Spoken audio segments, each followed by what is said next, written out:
What's up, everybody? I'm back with another video game review, and this is of Penguins of Madagascar. And again, said it before, and I'll say it again. I can already hear you guys right now. It's like, oh, it's not Penguins of Madagascar. It's not a video game. It's a movie. You know, it's a TV show. It's a movie.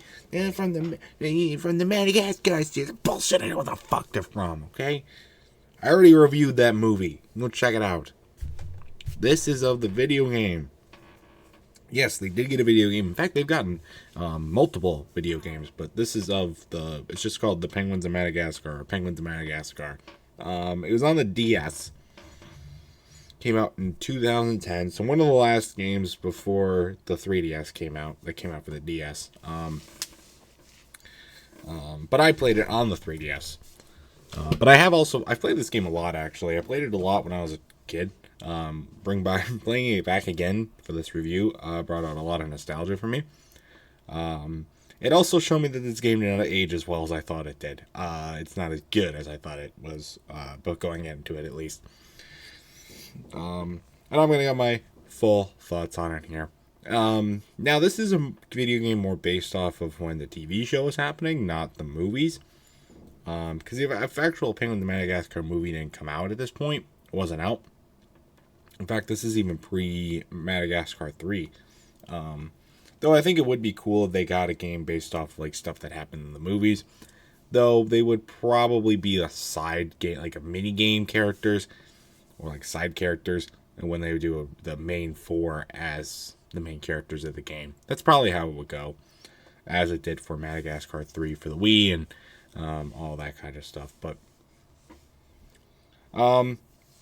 let's get into the review, because again, I played this a lot as a kid, and I played it on the DS, and I don't know if playing it on the 3DS affected my experience at all. I don't think it really did, but I don't know, it could have. But let's get into the review. So first off, the graphics are decent for what they are, but the mouth movements of the characters are not synced with the voices at all. I don't know if that's because of my 3DS or because of the game itself, but they were not synced. It was weird. It wasn't like super bad, like one character was talking when another should have been because the other character's mouth was moving, but it wasn't like like you could tell there was a delay, that kind of thing. Fun music for what it is. It fits the theme for Penguins of Madagascar perfectly. Some of the noises when like you die, are weird. Like it plays the noise when you fall off. It plays that noise whenever any character falls off, regardless if you're the one playing that character. Like say you call somebody in, like they do a group roundup thing with Skipper. And like Kowalski falls off a ledge coming to you, it'll still play the music. So it can get that noise can get pretty annoying pretty fast, and it can get very debilitating on your ears. But it's not horrible, at least. But otherwise, the music is fun regardless. I thought, at least, it was nothing spectacular, as it really shouldn't have been, but it wasn't anything like super bad either. This is a relatively short game. The levels, not because of the amount of levels, there's I think 30 or like 36 levels, somewhere around there in the game, plus you get bonus levels as well. So there's a good amount of levels in the game, I think, but the levels themselves are pretty short. In fact, I was completing most of them within like 15-20 seconds. The ones that I played, at least. I did not finish this game. Bear in mind, I didn't finish it when I was a kid. Did not finish it here. I just cannot do that. It's just no. And you'll see why in a little bit. But the levels themselves are short and they're very simple for the most part. They do a good job at utilizing all four of the characters in the game. All the four penguins. They do a decent job of it. I mean, they put obstacles with their own special abilities. It's nothing like super out there or super creative. And some of them are a little weird, like only Private can climb up stuff or go through things, like through tubes. Um, but some of them make sense, like Rico's the one that can spit out bombs and blow up barriers, and Kowalski can build stuff. That makes sense. And Skipper's kind of like the leader, and he can round up the group and whatnot. But some of those other ones just didn't make a lot of sense. But at least they do a good job at utilizing them all throughout the levels and making sure that you work all of them as a team. That's good. Let's talk about this construction thing. I wish there was, like, talk about Kowalski building stuff. It would be nice if he could build more things. Like a whole set of levels, or a whole set of stages, I guess. Because there's stages within a level, which I guess makes the levels themselves longer. I don't know, I call the stages levels themselves. Still doesn't take a whole lot of time to complete them, but it makes them longer, I guess, a little more complex. But at the end of the day, it just really makes the game drag on. Which, you know, is never really a good thing, especially since I only beat the first world of the game. It shouldn't drag on that early in the game, but it did. So, okay. But anyways, back to the building stuff. I mean, it just gets so repetitive. You collect the same three things and build the same damn thing every time. I know, like, you're supposed to build a bridge, but can you not use different items at least? Or, like, do a different construction method? Or maybe design the levels so that you can build different things each level. I think that would have made it a little bit better. It would have made things a little more creative, and it would have, given a little bit more variety and not made it just like a drag as much as it was. I think it would have been a good fit for the game. Now I get it. Like, I mean, they make it work. I mean, they do eventually also change it up. You get some other stuff eventually, but there's long periods where it's just the same thing, so it can get pretty annoying pretty quickly. One thing that really pissed me off about this game was the hints. You're supposed to buy a hint for 3 snow cones. And then what does Kowalski say? You're on your own with this one, kid. Like, what the fuck kind of hint is that? Oh, you're on this one, kid. You know why? Because I already got a hint. I go up to a barrier, and it's giving me, it's like, blah. The hint thing on the bottom is like, bro, get me, hit me.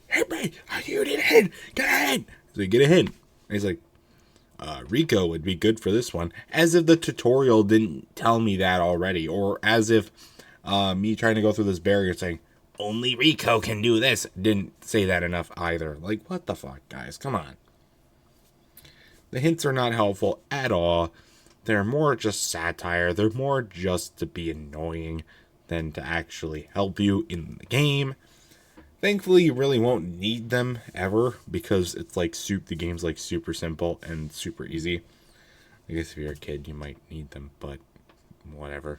I don't know. There's just why even have them if they're not going to be productive at all? It just seems like that was extra work for you guys to add that into the game.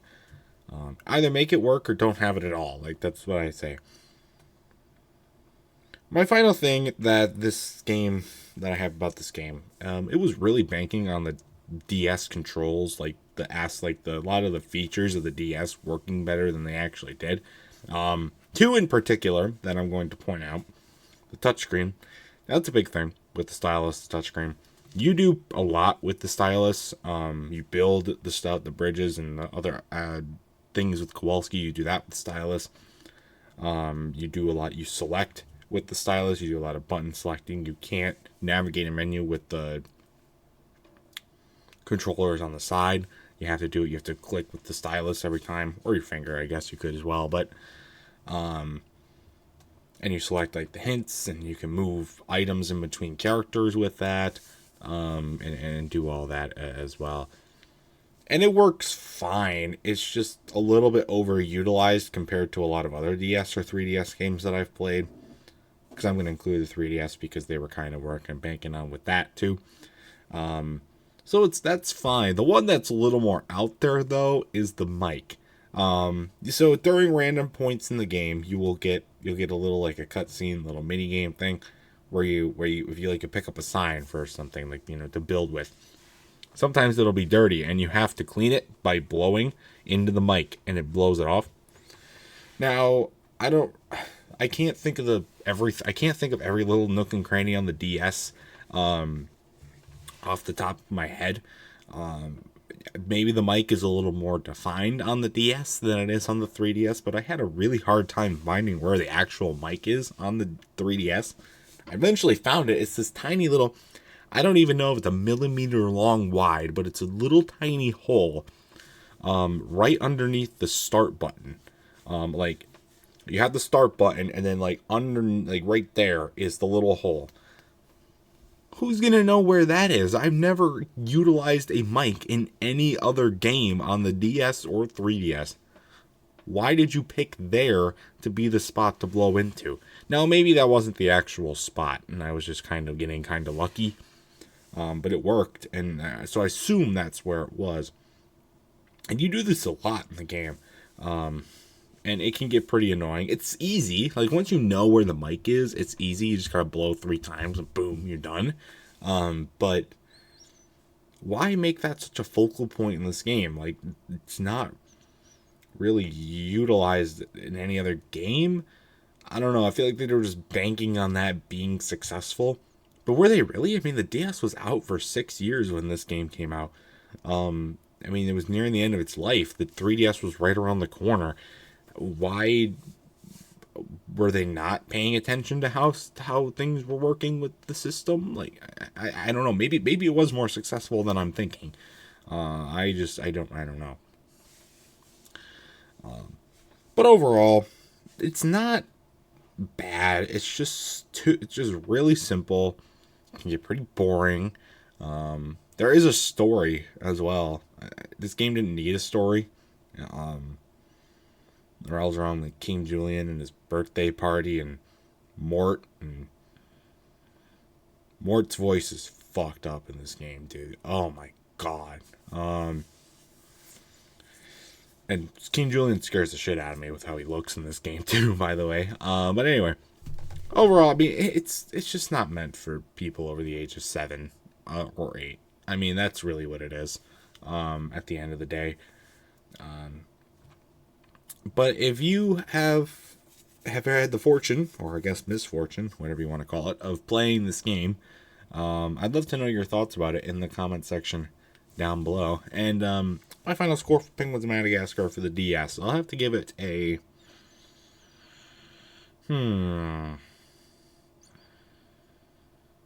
let's see, probably a 5 out of 10. It functions fine. It's not like super difficult. It's just bad. At the end of the day, it's not something I'm like dying to play again. You know what I'm saying? But yeah, that's my thoughts on it. That's gonna do it for this game review, and it's also gonna do it for this video. Again, if you played this game before, let me know your thoughts about it in the comment section down below. Anything I missed or that I should have mentioned that I didn't. And that's going to do it for this video. Stay tuned for much more amazing content. And until next time, I will see you guys later. Goodbye.